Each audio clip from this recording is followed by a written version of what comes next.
It's the first time the Aga Khan has shuttled one of his stallions to stand in the Southern Hemisphere. How did this come about? Well, Hilton, it started a couple of years ago.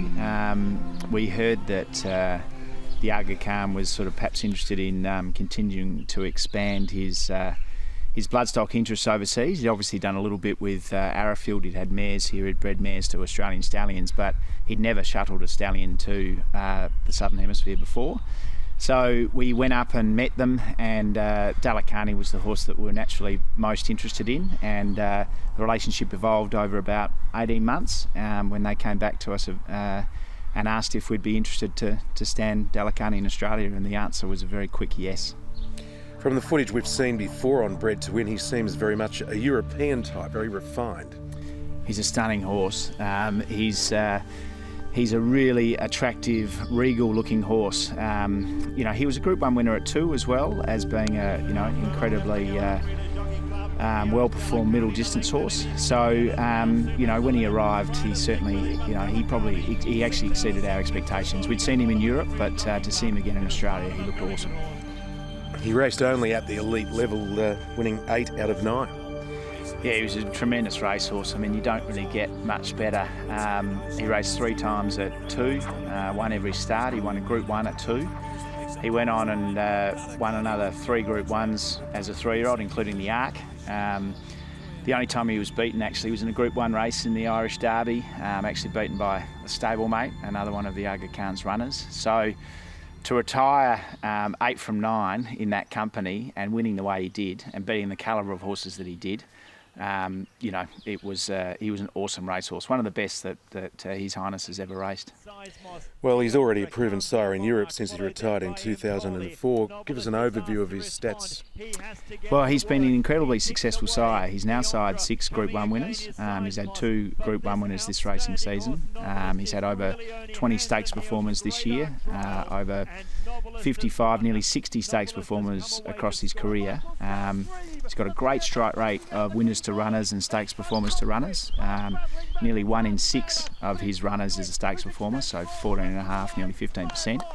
So statistically, you don't get much better, and he's from a wonderful family.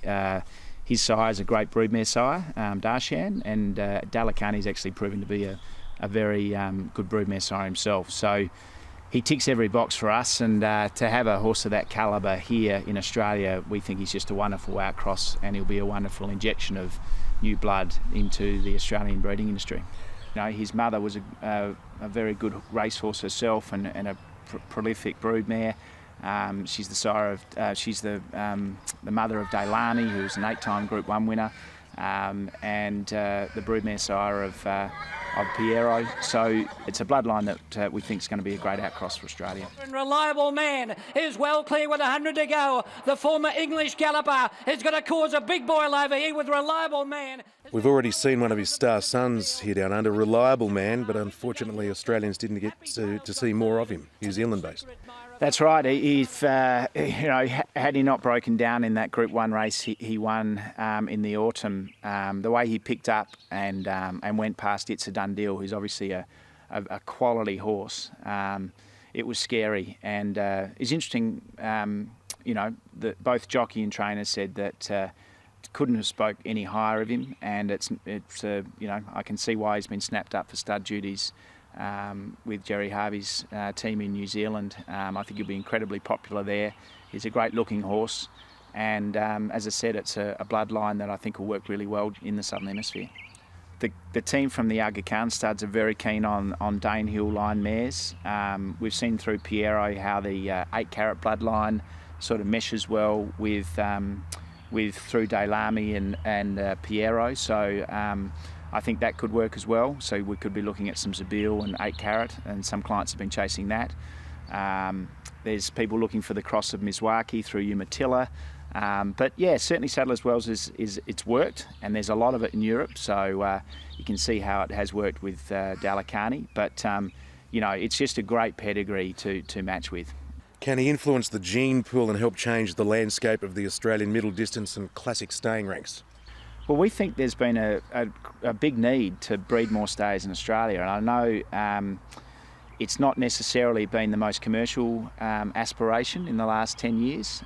We stood Jearn here, obviously, on the farm, and his fee, never stretched beyond about 12,000, albeit he was very popular.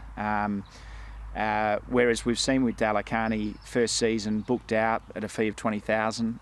He probably could have booked him out at a fee of 25.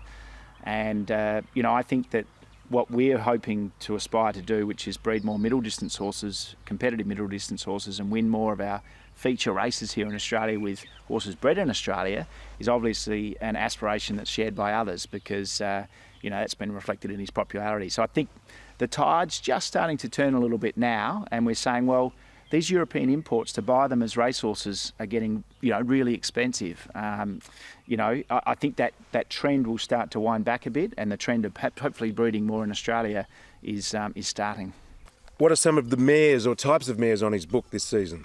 He's got a great book of mares, Hilton. We're fortunate, actually. We've got the dam of Alcopop arriving in the next couple of days. Iota of Luck. That's it. And we've been well supported by Hunter Valley breeders, commercial breeders from New South Wales. Well, that's good.